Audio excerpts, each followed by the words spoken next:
The machine was never meant to see the future, only to rewrite the past. It stood in the center of the lab, a skeletal sphere of fractalized glass and humming superconductors, its core pulsing like a dormant heart. Seren Hale traced the edge of the interface panel, her fingers brushing against cold ceramic.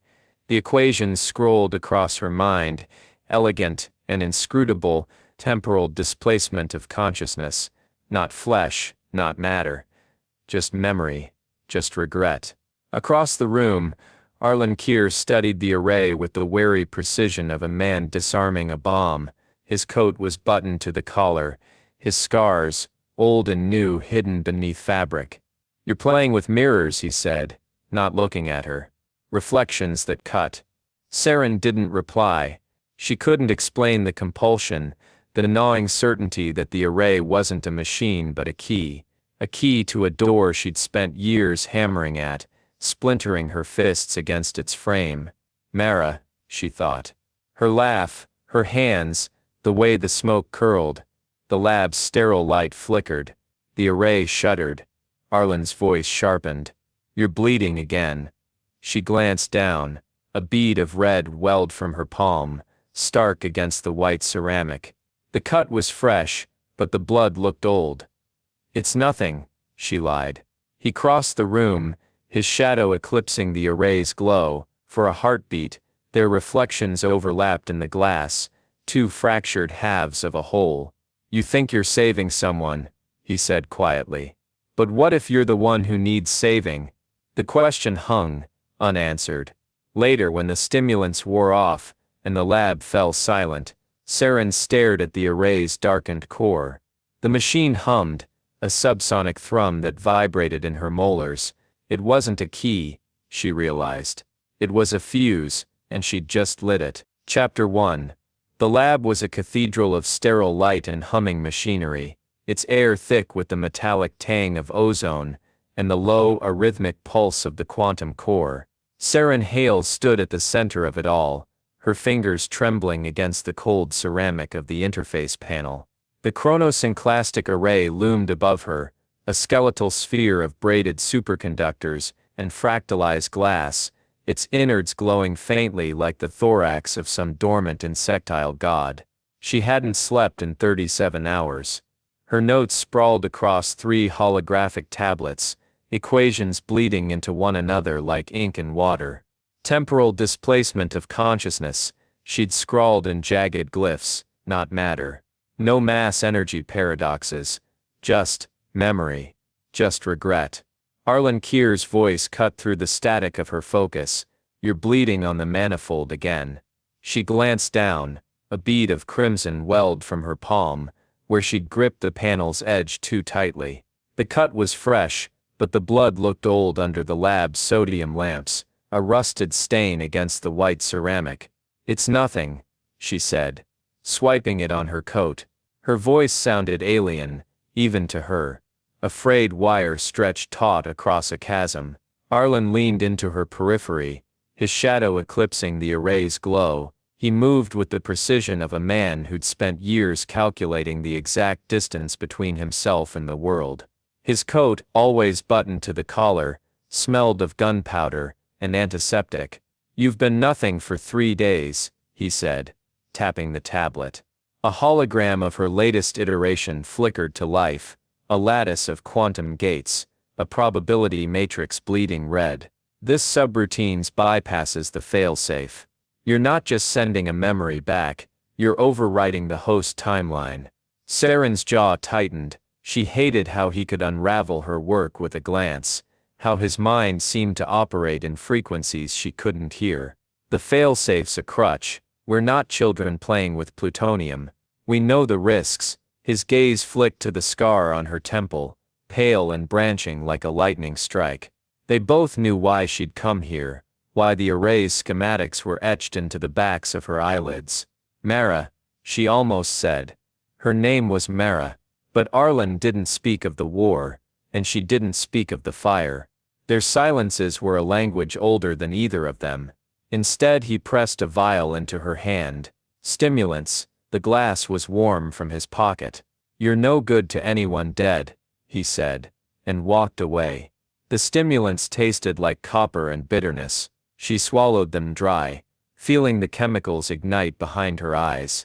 The array's hum deepened, vibrating in her molars. She cycled through the pre-flight protocols, her fingers ghosting over the controls. 3, 2, 1. The world snapped.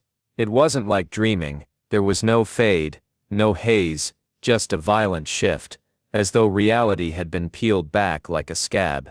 She was standing in the lab, but the air was colder, sharper, the lights dimmed to a sickly amber. The array was dark, broken, and Arlen, he was on his knees, his coat in tatters, blood pooling beneath him in a grotesque halo. The reactor core behind him glowed white-hot, its containment field fractured. "Seren," he gasped, and it was the first time she'd ever heard his voice crack. "Don't," the core erupted.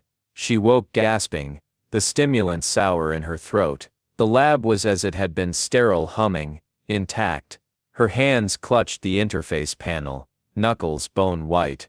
A warning, she realized. Her future self had sent the memory back, not to change the past, but to ignite a fuse. "Arlen," she breathed, turning. He was at the far console calibrating the harmonic dampeners. His back was rigid, his movements methodical. A muscle twitched in his jaw. "The array's stable," he said, not looking up. For now, she wanted to scream, to grab him by the shoulders and shake him until the truth rattled loose. But the memory was already fading, slipping through her mental fingers like smoke. All she could cling to was the image of his face, pale and desperate in the reactor's glow. "Don't what?" she thought. "Don't trust me. Don't let me save you." The hours bled together. She recalibrated the dampeners, triple-checked the failsafes, even rerouted the emergency protocols to her personal terminal. Arlen watched her. She knew, though he never said a word. His silence was a blade between them. At 3:47, the alarms blared. Seren froze. The array's core pulsed erratically, its fractal patterns splintering into jagged shards of light. Arlen was already moving, barking orders into his comm. "Containment breach in Sector C. Evacuate the floor." "No, wait." She lunged for the panel, but he intercepted her, his grip iron around her wrist. "You triggered it," he hissed, eyes wild. "The failsafe you disabled, it's cascading." The lab shook. Somewhere, glass shattered. The reactor's whine climbed to a shriek. "Arlen, listen to me." She twisted free, her voice raw. "The core's going to breach. You have to." "I know." His face was a mask of fury, and something else, something fractured. "You warned me.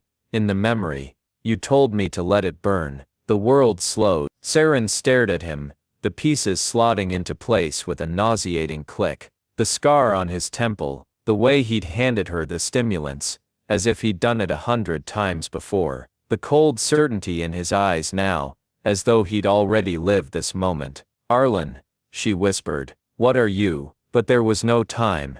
The core detonated. The last thing she saw was his hand reaching for her. Not to save himself, but to shield her from the blast. The light was blinding, beautiful, and in that final second, she understood. The loop wasn't something to break. It was something they'd built together, brick by brick, out of all the choices they'd never meant to make. Then the world went white. Chapter 2. The lab was quieter now, the air thick with the residue of burnt circuitry and fractured glass. Seren woke to the taste of blood and ash.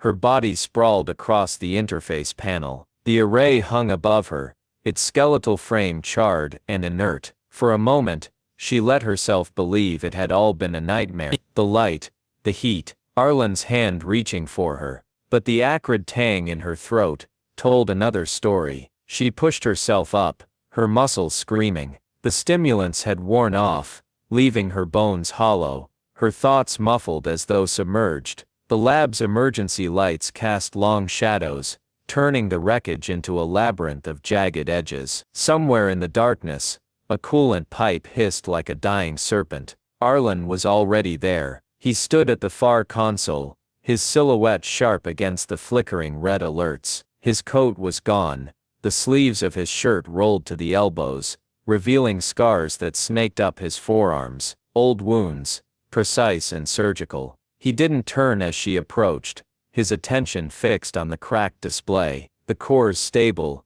he said, voice flat. "For now." Seren's chest tightened. The words were the same as before, but his tone was different, thinner, as if the man who'd spoken them had been worn down by repetition. "How many times?" she asked. He finally looked at her, and the exhaustion in his eyes was a punch to the gut. "This iteration, or the others?" The others, the word hung between them, a chasm. She'd always known the array could loop consciousness, but this was something else, a recursion of pain. "Why didn't you tell me?" she whispered. Arlen's laugh was bitter, devoid of humor. "Would you have believed me? You've spent weeks trying to outrun your guilt. I've spent lifetimes trying to outrun you." The accusation stung, but she couldn't deny it. Every loop, every failed rescue, was a testament to her arrogance. She'd thought herself a savior, but she was just another variable in an equation she didn't understand. The reactor's pulse quickened, a low thrum that vibrated in her teeth. Arlen's gaze flicked to the core, then back to her. "It's starting again," he said. "You'll try to save me, I'll try to stop you. The core will breach, we'll die, we'll wake, we'll repeat." "Not this time," she said, sharper than she'd intended. He raised an eyebrow. "Enlighten me." But she was already moving, her fingers flying across the console. The array's schematics bloomed in her mind, not as they were, but as they could be, a labyrinth of quantum gates repurposed, rerouted. Not to send, she realized, to receive. Arlen stiffened. "What are you doing?" "Breaking the pattern." She slammed the final command. The array shuddered to life, its fractured components sparking to life in a grotesque parody of resurrection. The lab dissolved, me materialized in the reactor chamber, the air thick with radiation,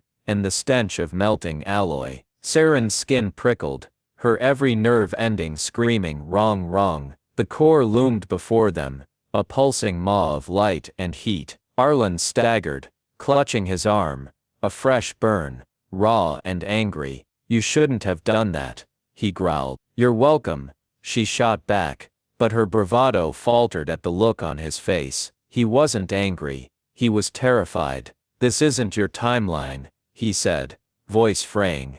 "You've crossed streams, Seren.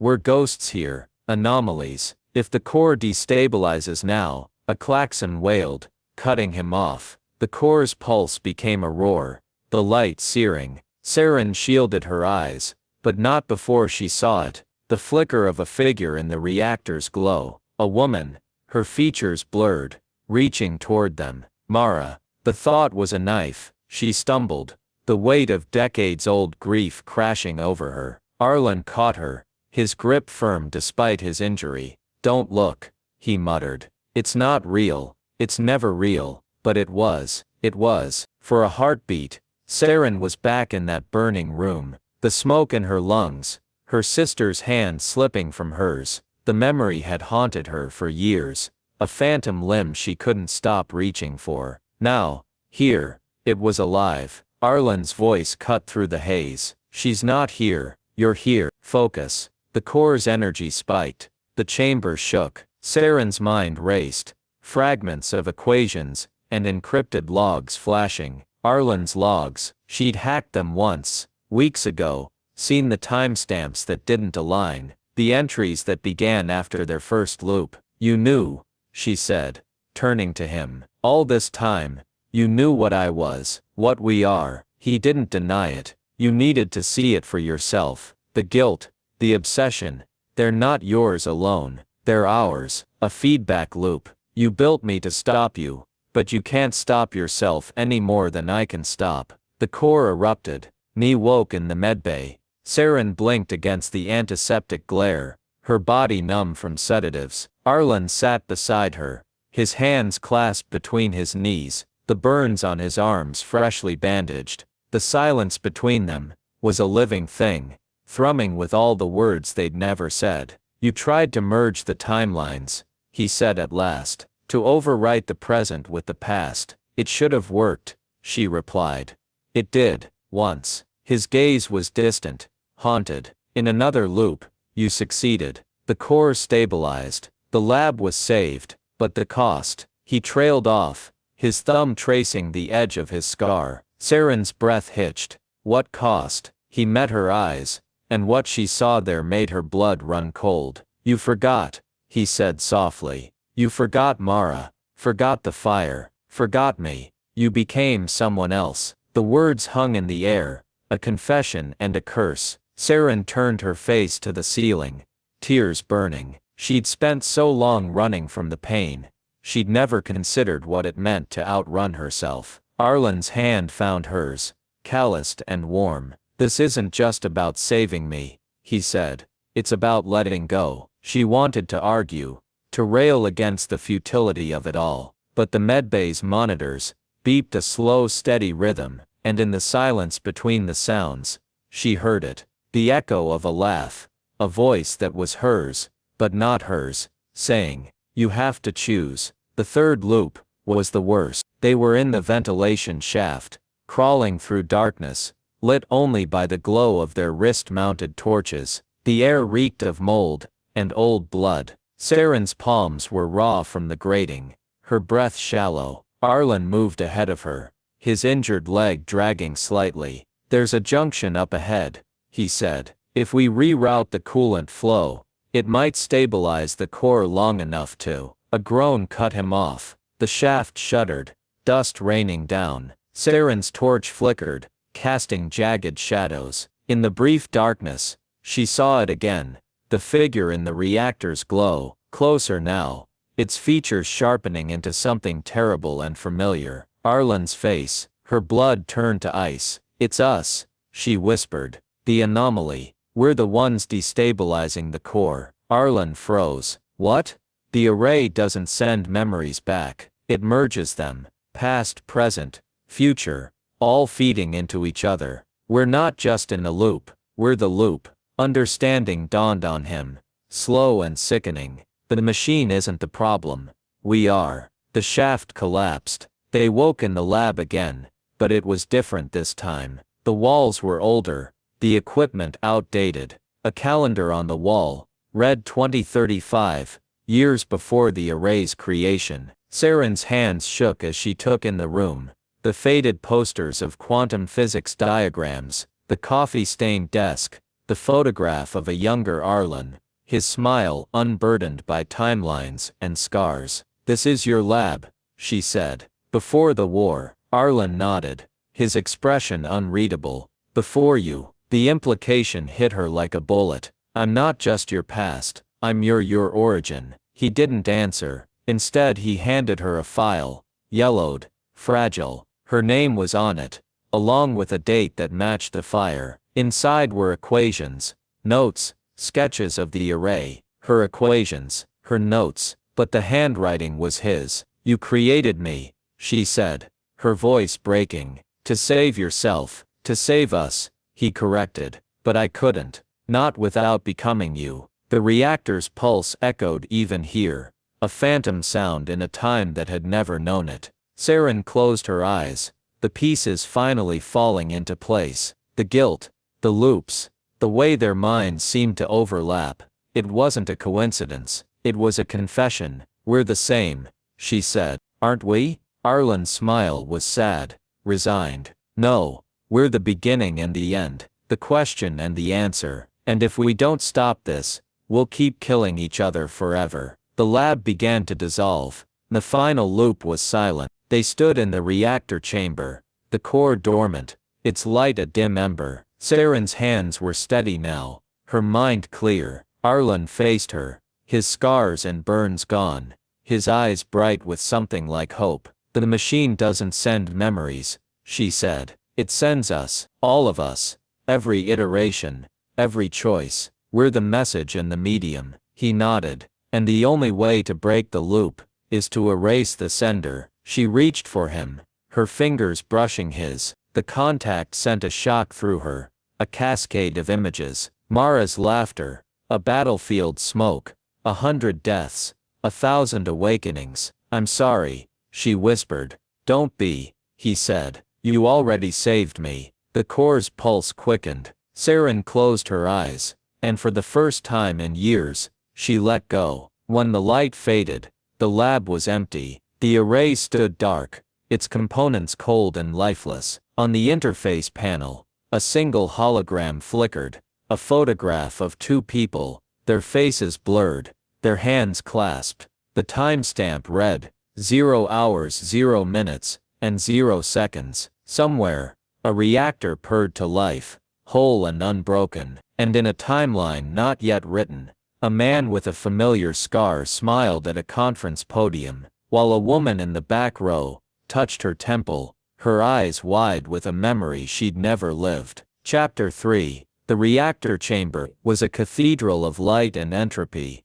its core a pulsing nexus of fractured time. Seren stood at the edge of the platform, the air thick with the ozone tang of collapsing quantum states. Her hands trembled, not from fear, but the weight of understanding. The array's final iteration hummed in her mind, a symphony of equations that no longer felt foreign. They were hers, his, theirs. Arlen stood beside her, his silhouette sharp against the core's glow. The scars on his temple and arms had faded, but his presence was heavier, as if the weight of every loop had settled into his bones. They didn't speak. Words were relics of linear time, and they'd long since transcended such constraints. The core's pulse quickened, its light bleeding into the spectrum of a dying star. Seren felt it then, the pull, not of gravity, but of consequence. Every choice, every iteration, every scream into the void had led here. She turned to Arlen,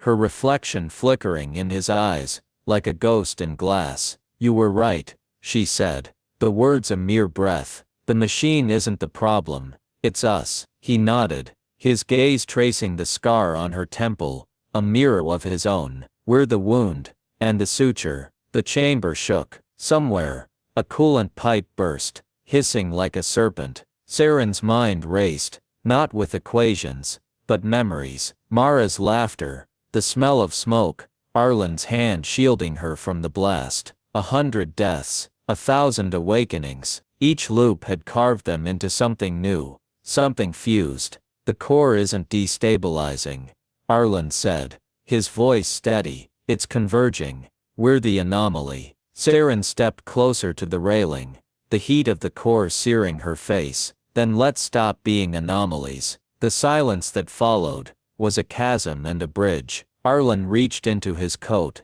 withdrawing a small device, her original prototype, cracked and scorched. You kept it, she said. You made me, he replied. The core's light flared, and in its glow, Seren saw the truth. The array had never been a machine. It was a mirror, a confession, a plea. Every iteration had been a step toward this moment, this merging. We don't break the loop, she said, her voice breaking. We become it. Arlen's hand found hers, their scars aligning like puzzle pieces. Yes, mine.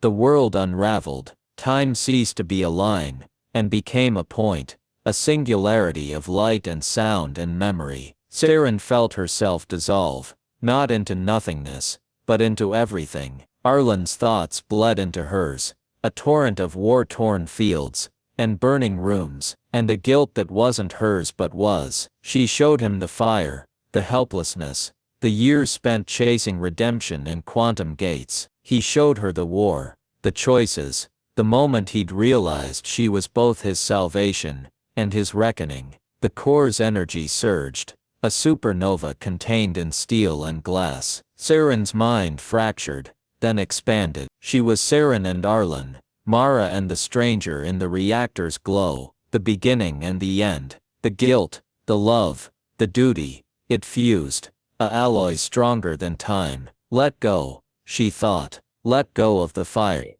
Let go of the war. Let go of the loop. The core detonated. The lab was quiet. Seren opened her eyes to sterile light and the hum of dormant machinery. The array stood dark, its components cold and lifeless. Her hands rested on the interface panel, the scar on her temple a dull ache. The air smelled of ozone and possibility. Arlen was gone, but not entirely. She felt him in the silence, in the way the light angled through the windows, in the phantom warmth of a hand that had shielded her 100 times. The logs on her terminal flickered. A single entry, time-stamped 0 hours, 0 minutes, and 0 seconds. The loop isn't broken, it's resolved. Months later, the conference hall buzzed with the murmur of a dozen languages. Seren adjusted her badge, Dr. Seren Hale, Temporal Dynamics Symposium, and scanned the crowd. The guilt was still there,